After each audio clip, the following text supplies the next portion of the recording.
अगर आप GPAT, NIPER, pharmacist या फिर डीआई की प्रिपरेशन कर रहे हैं तो आप बिल्कुल सही चैनल और सही वीडियो पर हैं। आज की इस वीडियो में स्टूडेंट्स हम फार्मास्यूटिक्स, जो कि एक बहुत ही ज़्यादा इम्पोर्टेंट सब्जेक्ट है, उसके क्वेश्चन देखने वाले हैं, जिसमें हम मोस्टली इम्पोर्टेंट टॉपिक टेबलेट्स के एमसीक्यूज देखेंगे जो मोस्ट ऑफ टाइम पूछे जाते हैं इन एग्जाम्स में। Hello students, I am Rahul Ahirwar, founder of target GPAT. स्वागत करता हूं आपका आपके अपने YouTube channel target GPAT the stair of success में। So students, without wasting of time video शुरू करते हैं।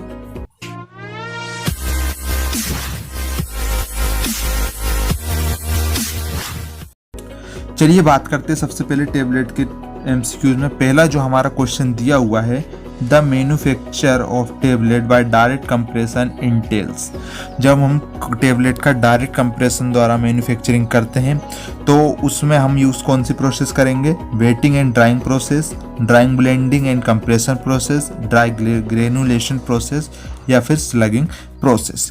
तो जो हमारा करेक्ट आंसर रहेगा वो रहेगा, हम इस मैन्युफैक्चरिंग में टेबलेट की जो हम डायरेक्ट कंप्रेशन से मैन्युफैक्चरिंग करते हैं वो करते हैं हम dry blending and compression process के थ्रू। ठीक है ना, B is correct answer. Next अगर देखें question, that a tablet's ability to resist abrasion during handling is indicated by its. जो कि टेबलेट की जो रजिस्ट को अपनी सहन करने की एबिलिटी होती है जब हैंडलिंग के दौरान, जब टेबलेट्स को कहीं ट्रांसपोर्ट के दौरान या फिर किसी भी इधर उधर हैंडल करते हैं, उस टाइम पे जो टेबलेट की जो रजिस्ट करने की जो क्षमता होती है उसको हम किस से इंडिकेट करते हैं? तो उसको हम इंडिकेट किससे करेंगे? डिसइंटीग्रेशन टाइम से, या फ्राइबिलिटी इंडेक्स से, कॉम्प्रेसिबिलिटी इंडेक्स से, या फिर हॉर्सनर इंडेक्स से। तो करेक्ट आंसर रहेगा, आपको पता होगा कि इसकी जो एबिलिटी होती है रजिस्ट एब्रेशन की, इसको हम इंडिकेट करते हैं फ्राइबिलिटी इंडेक्स से। ठीक है ना, इसका टेस्ट लगाया जाता है फ्राइबिलिटी टेस्ट। तो उससे ये पता चलता है कि टेबलेट हैंडलिंग के दौरान कितनी टूट सकती है या कितनी नहीं, उसकी जो है कि एबिलिटी पता चल जाती है रेजिस्टेंस के खिलाफ। नेक्स्ट अगर क्वेश्चन देखें तो, to ensure optimum and quick drug release tablet formulation should contain an effective disintegrant such as. तो optimum and quick drug release को इंश्योर करने के लिए टेबलेट फॉर्मुलेशन जो करते हैं उसमें कौन सा इफेक्टिव डिसइंटीग्रेंट हमको यूज करना चाहिए या फिर होते हैं? ऑप्शंस दिए हमारे पास, कॉर्न स्टार्च, प्रीजिलेटिनाइज्ड स्टार्च, या फिर क्रॉस लिंक्ड स्टार्च, या फिर हाइड्रोलाइज स्टार्च। तो करेक्ट आंसर अगर हम देखें तो करेक्ट आंसर है हमारा कि to ensure optimum and quick drug release tablet formulation should contain an effective disintegrant such as cross linked starch. Okay, cross linked starch जो है एक ऐसा डिसइंटीग्रेंट है जो कि ऑप्टिमम एंड क्विक रिलीज करता है, टेबलेट को अच्छे से डिसइंटीग्रेट करता है। ठीक है, नेक्स्ट अगर क्वेश्चन देखें, that is which one of the following drying method is commonly used in pharma industries for drying tablet granulation। तो इनमें से कौन सी जो हमारी ड्राइंग मेथड है जो जर्नली कॉमनली फार्मा इंडस्ट्री में यूज़ की जाती है, किस लिए? ड्राइंग टेबलेट के ग्रेनुलेशन के लिए। कौन सी है?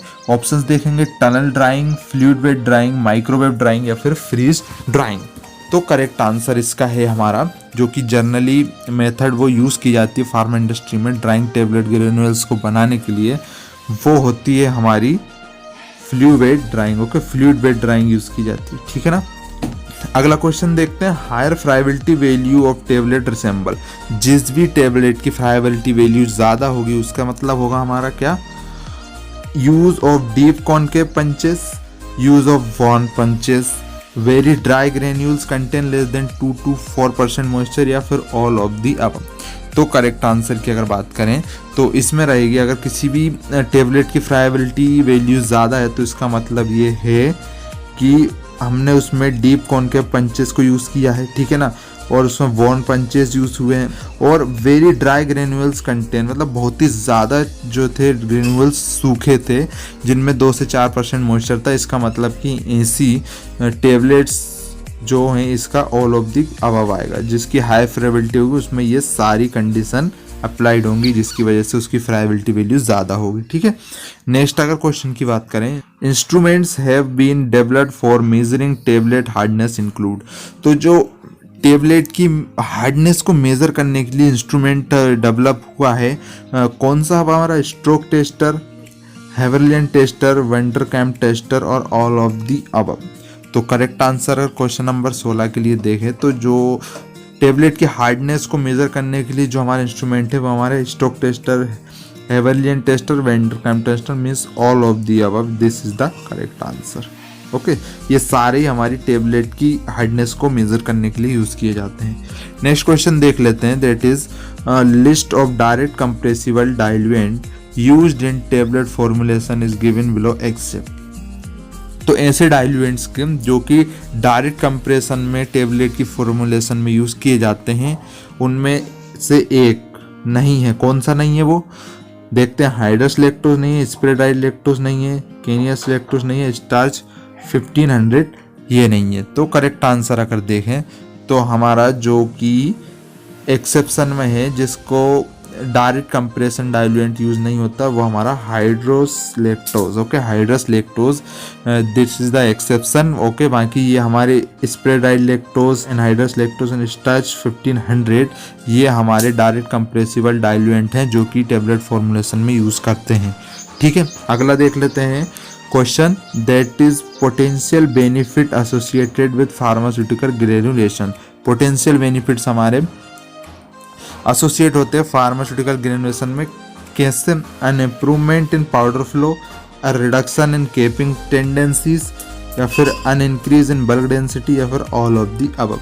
तो करेक्ट आंसर की अगर बात करें इस क्वेश्चन के लिए तो हमारा जो आंसर रहेगा वो ऑल ऑफ दी अबव रहेगा। ठीक है ना, potential benefit associate with pharmaceutical granulation किसके साथ? इंप्रूवमेंट करेंगे पाउडर फ्लो में, रिडक्शन होगा केपिंग और टेंडेंसी में रिडक्शन हो, और इंक्रीज बल्क डेंसिटी बढ़े। तो ये सब जो कि एक तरीके से पोटेंशियल बेनिफिट एसोसिएट है। ठीक है, नेक्स्ट अगर बात करें क्वेश्चन नंबर 19 के लिए तो that is the acceptable weight loss in case of conventional tablet after friability test is about.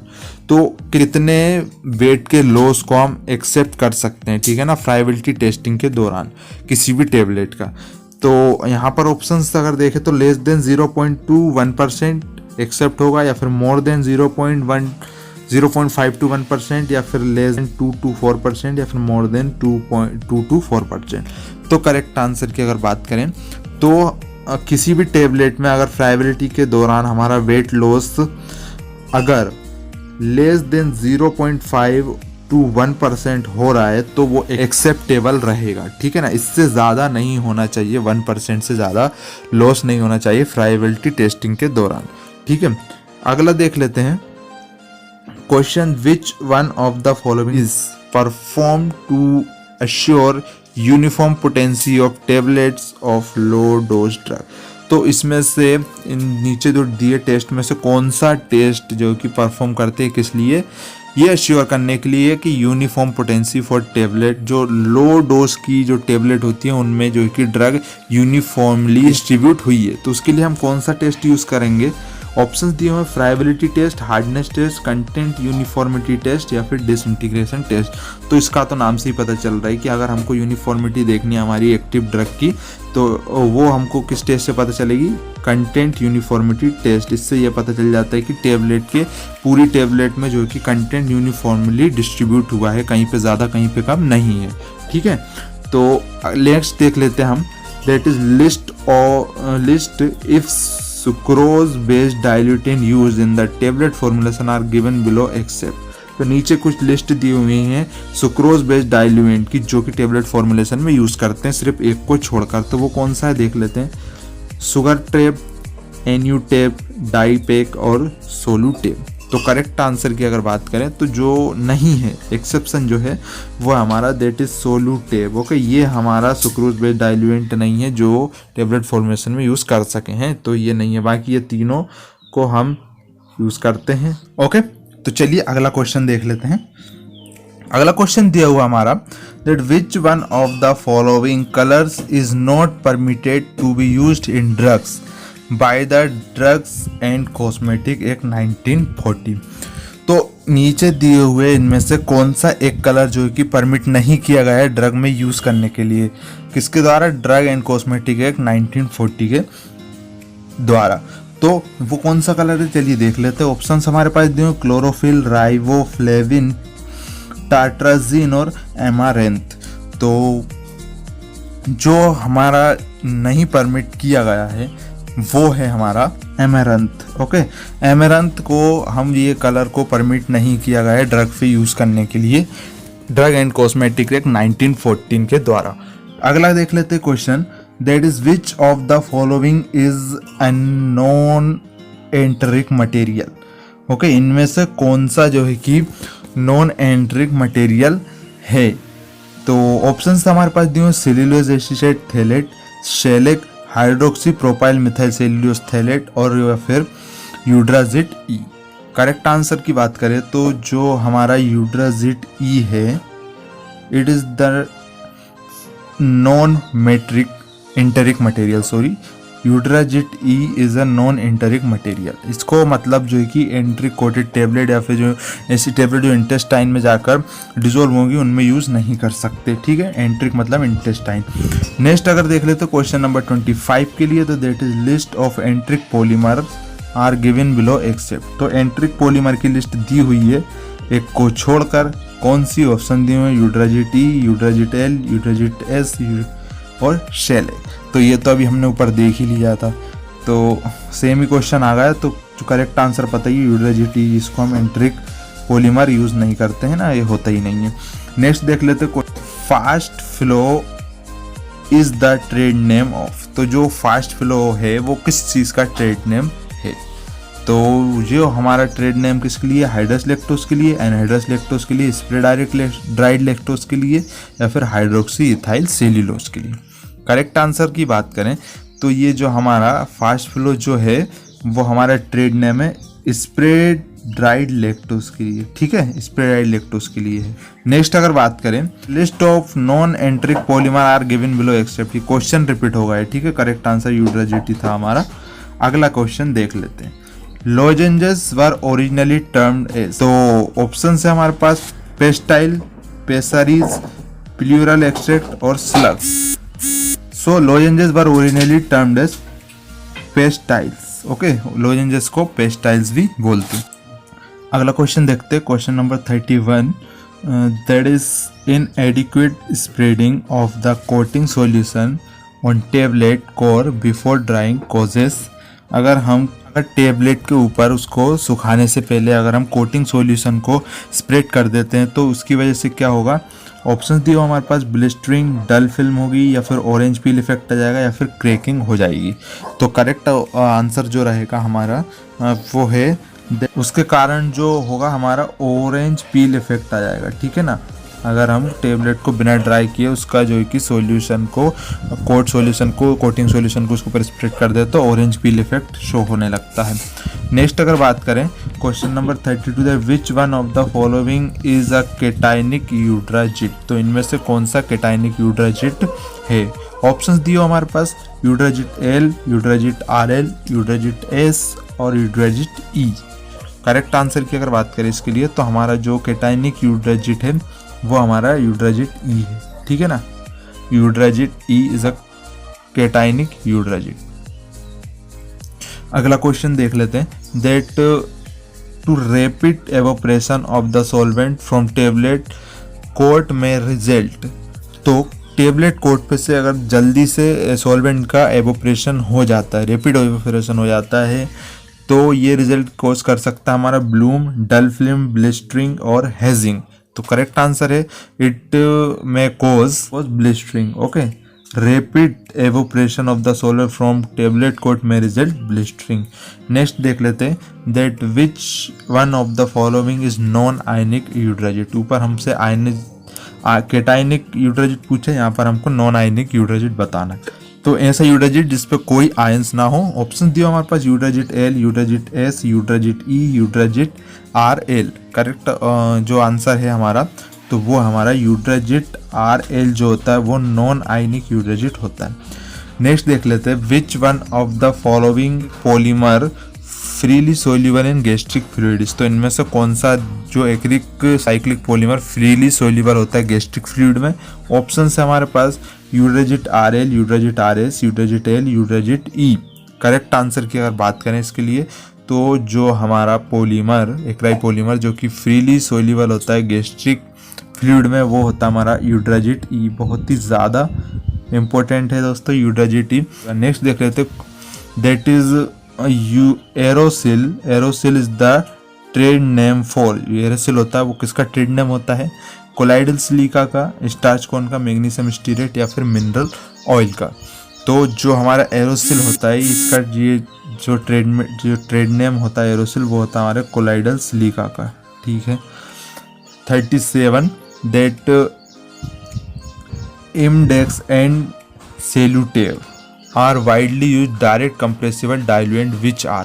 जो हमारे इमडेक्स और सेलुटेव होते हैं ये हमारे डायरेक्टली कंप्रेसिबल डाइल्यूएंट होते हैं, जो होते हैं हमारे सुक्रोज बेस्ड डाइल्यूएंट होते हैं, सेल्यूलोज बेस्ड होते हैं या फिर स्टार्च बेस्ड डाइल्यूएंट होते हैं या फिर लैक्टोज बेस्ड डाइल्यूएंट होते हैं। तो करेक्ट आंसर है हमारा जे दैट इमेडेक्स एंड सेलुटेव ये हमारे स्टार्च बेस्ड डाइल्यूएंट्स होते हैं। ठीक है। 38 that which one of the following does not take part in Maillard reaction. तो इनमें से कौन सा है कि जो मिलार्ड रिएक्शन में पार्ट नहीं लेते या फिर मिलार्ड रिएक्शन नहीं करते हैं? तो वो है हमारे ऑप्शन देख लेते पहले डीमेनोस, डीमेनिटोल, डीग्लूकोज और डी लैक्टोस। करेक्ट आंसर की बात कर लेते हैं तो हमारा जो डीमेनिटोल होता है ये हमारा D mannitol does not take part in the Maillard reaction. Okay.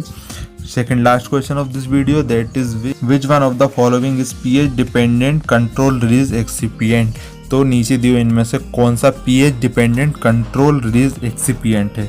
Options क्या हमारे Eudragit RL, Eudragit RS, hypromellose and Eudragit S।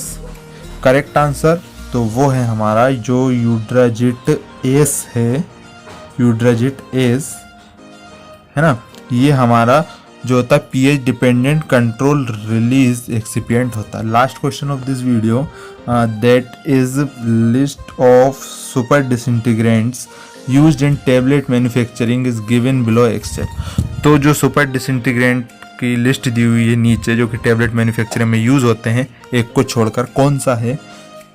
Tableau, सुलेटेप, पॉलीप्लास्टोम Excel और सेलुटेप।